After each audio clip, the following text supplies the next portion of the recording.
Or you could just ask. He didn't mention that, and people, you did mention that? Yeah. Oh, I'm sorry. That's okay. all right. Well, that was my idea. That's your idea? Thanks. Well, good. You just ask. Okay. You just want me to start throwing ideas? Yeah. Oh. Introduce yourself, Lauren. I'm Lauren. I work for the Girl Scouts, and I'm a GSLE specialist, which is basically program coordinator. I actually haven't planned any programs in Camden, so my only, I guess, I need to figure out like interests in the area. But I came up with a couple of ideas that involve Rutgers Camden. A lot of the, can we go outside of Camden? We can do anything you want. And also Rowan University. I've been in contact with a lot of the sororities, and they're always willing to help. So any programs or fundraising ideas that we have, they're going to be willing to volunteer for anything. So just an idea, just throwing it out there. But I just graduated last May, and we used to have, it was called Big Man on Campus, and it was kind of a talent show for the fraternities and sororities, and they kind of like battled each other, I guess. And I think that would be a really good fundraising opportunity for each of the universities that we have nearby.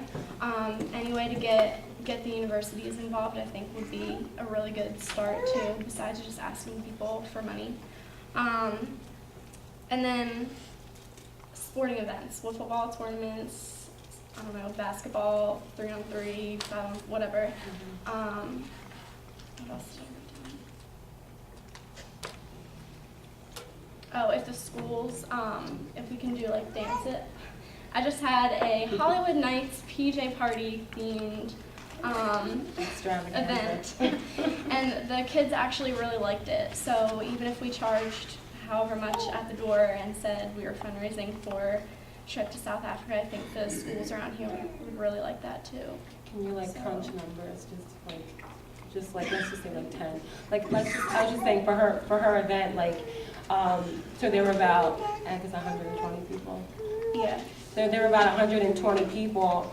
If we charged each person $10, which her event was actually more than that, and people came out, we had to actually shut it down because we were at capacity for the venue that we were in. It was definitely enough people. And if we charged $10, come here, Lottie, you're so cute. $10 a head, for 120 people, that's still $1,200. That's almost halfway for one person to get their full ride through, and that's without ever even doing anything else, And especially because I would have more help and more support behind me than I did with the last event, it could be a lot bigger than 120 people. So I have some other ideas written down, but they're on my computer. Okay, so we're going to divide fundraising into kind of a couple of categories. One is individual fundraising, so what I'm raising as an individual, and then as a group. What we do as a group will be decided as a group, so everybody will agree this will be our group fundraiser. And then we can also, there are going to be a lot more young people here, which I'll talk about in a second, but I'm thinking about actually dividing us into teams and kind of have like a competition, and whatever team wins something that you find of interest, like I don't know, I know what kids like now, PlayStation or something. Right? No? Kids don't like PlayStation? Is that old? Now you have to ask the youth. You're big one. Yeah, we. Also on that. PlayStation? Is that a nice gift? PlayStation. PlayStation 3? What do I use PlayStation 4? That would be even hotter, right? Yeah. Connect? Yeah. Okay. Yeah, so there'll be those things. I know parents who really want to get involved. I know some of the parents here, Monique, Renika, have been involved in fundraisers over the years and will have ideas. There's really nothing that limits us. So let me say this, and I think this is important to say. Like I said, I work in a lot of nonprofit organizations in the city. I know a lot of organizations. I know a lot of people. And I've seen fundraising go the right way, and I've seen it go the wrong way. And I've seen it go the wrong way way too many times. And I'm not here to have my name in the newspaper for anything bad. And I'm taking actually a financial accounting class this year. I'm in grad school. I'm taking a financial accounting class, which is really helpful. We have a bank account set up at Susquehanna Bank. That's where all the money will be deposited. Beginning next month, as the money starts to come in, every month I'll have the bank statement printed off. Anybody wants to see it, you can see it. We'll have a copy of it online too. So financial accountability is key. To the young people, you might not care what I'm talking about, but to the adults, you should care because you need to know where this money's going, because what you want to happen is you work a lot hard and then you never hear from me or anything. That craziness is not going to happen. I told some of them are here, but I'm really talking to the young boys, the boys in the room right now. I know that too many times, this applies for everybody, but too many times you've had adults in your life that have disappointed you. They made a promise that they didn't fulfill. They told you they were going to do something and they didn't do it. Too many times people that have had power, people that have been in leadership, have had an opportunity to do something in your life that was powerful and it made your life a little bit easier, whether it was at school, whether it was at church, in your community, in your home. It's a responsibility I have to myself, to my God, to my community, to my family, to you, to make sure that I'm doing everything I can to do things the right way, the best that I know how, that we know how, which is why every single chaperone in the room knows more about something important to this trip than I do, and will help Victoria and others will help hold me accountable to make sure that all this stuff is going the right way. Does that make sense? Yes. If anybody has, I realize how serious it is. It's fun, but it's also serious that a group of us are going to take your children out of the country for about 10 days. That's a big deal. And it's really important that you have confidence in me and the other chaperones in the organization that we're doing things the right way. So trust me, I put a lot of time into researching this and look what other organizations do to make sure that things are done. If you ever have any questions, if you don't like that something was said or how something was done, please let me know. I love the feedback, and we'll always work to get this stuff right. Because again, we'll be raising, if you do the math, $3,500 a person. You got to include chaperones in that, chaperones and youth. Times 25 is a really big number. It's going to end up being, I forget what the number is. I think it's like $40,000. Yeah, like 3,500. And around starting about 6 months before the trip, that money's going to start leaving the bank That's account more to than pay that. for the stuff like the tickets and the things like that. A little Now, bit. something else on fundraising. I looked at what other groups that do these types of trips, the way they do it, and they just pay for airfare in the hotel. I want us to be able to pay for everything. That means if we're paying for everything, that means we're also raising the money, right? What does that mean? Besides the airfare and hotel, who can tell me what else has to be paid for by somebody to make this trip successful? That's right, so you need spending money when you get there, right? You have to have spending money when you get there. And I'm trying to see, I think I had like $600 and I came back, with like $14. And it's not because things are terribly expensive, but I bought a lot of stuff. Well, a glass of wine broke in my luggage and I had to buy some new clothes, but that's a different story. That probably won't happen on this trip. But yeah, spending money is important. That's right, so that's one thing. What's something else? Emergencies might come up, a flat tire. Right. So that's money that I'm going to have on like a own special account for those incidentals that happen while we're there. That's right. All right, what else? Passports, parts. Medical insurance, so there's a travel insurance. I think I paid $14 for it because it's only for a couple of weeks, so it's not terribly expensive. But you have to pay for travel insurance. It would be, I'm gonna make it mandatory as a matter of fact. You're gonna have to get travel insurance. You're gonna have to get travel insurance.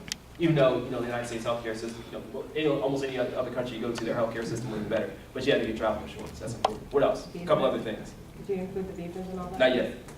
So passport. That's gonna be. Passport is about $125, somewhere around there. And when you're chaperone, for the young people, your chaperone will be responsible for working with your family, make sure you have all the documentation, and you have to go to Philadelphia, Center City to get your passport. We'll work on that. You have plenty of time to do it, but we'll get it well in advance before the trip. Okay. What else? Yeah, you can mail. What else?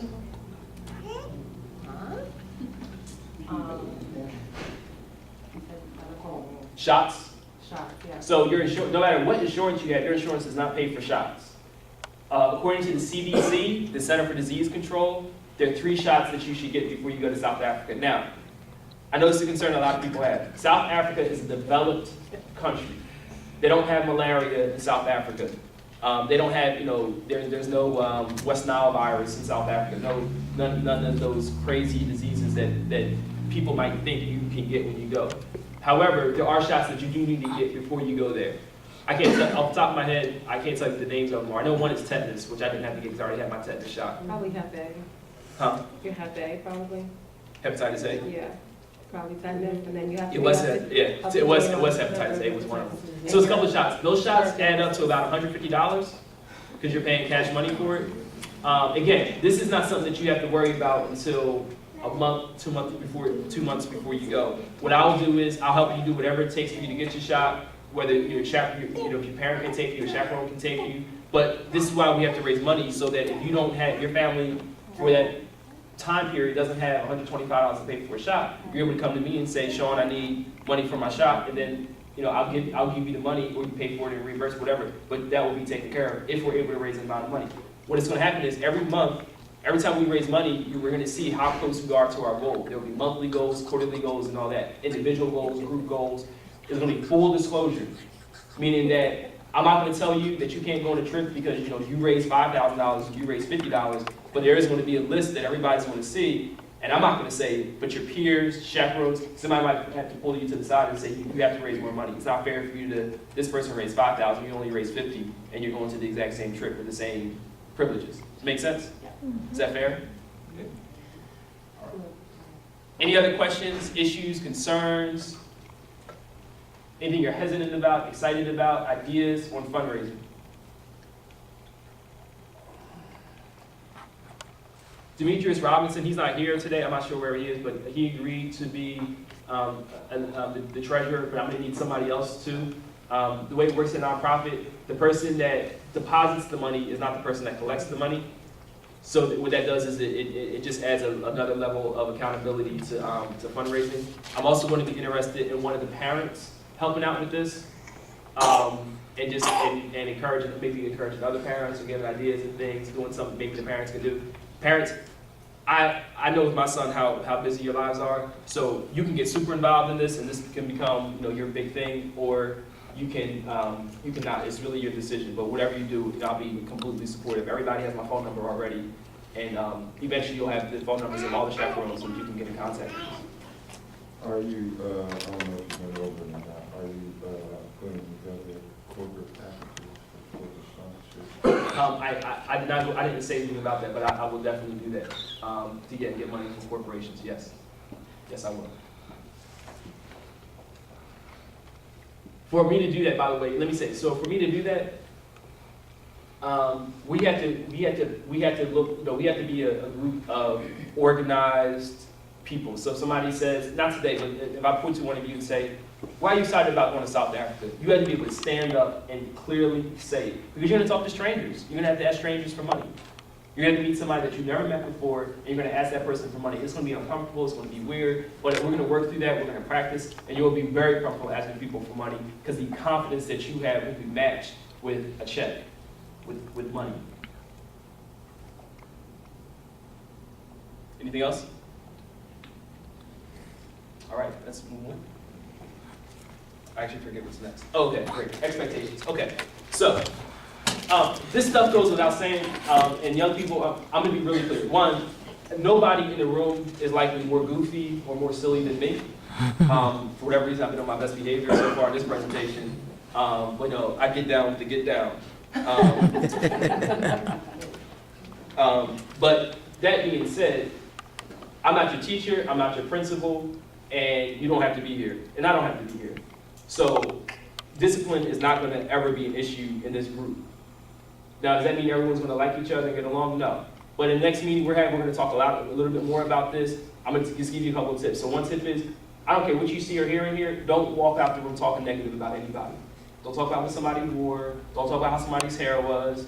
Don't talk about what somebody said that was stupid, because that's how drama starts, and that's how you'll begin to not like each other, and you won't be a cohesive group, and it will make coming here less fun Do you hear me? Young people? Yes. Yes? Can we get an amen? You absolutely. Yes? I need you to say yes, so I need to hear it. Yes, you're right. Yes? Yes? All right. Okay. Because we're gonna, you know, I don't know almost any of your names. We're gonna all know each other's names pretty soon, right? We're gonna spend some time with each other. You're gonna see me at Pathmark one day, like, hey, Mr. Sean. I'm like, you're not telling me not call me Mr. Sean, just call me Sean. But yeah, oh, you're getting some spaghetti. That's nice. Okay. Next. I really don't care what your grades are right now. I mean, I do care because I care about education, but I don't care what your grades are right now. But what I do know is from this point on, so from the third marking period to the first marking period coming in September, or that ends in November later this year, I want to see your grades either continue to be good or improve. There are no F's and D's. That's not acceptable. If you have an F or a D, Kyrie, Elton, Kenise, Tarika, Paul, you know, we're gonna look at you. We're gonna say we're gonna have a sit down with you, figure out why your grades are that way. Talk to your parents, talk to your teachers, and we're gonna figure that out. But bad grades are not acceptable. So it doesn't mean you can't go on a trip. What it does mean is that we're going to talk about it. And trust me, I've been doing this for a long time. So if I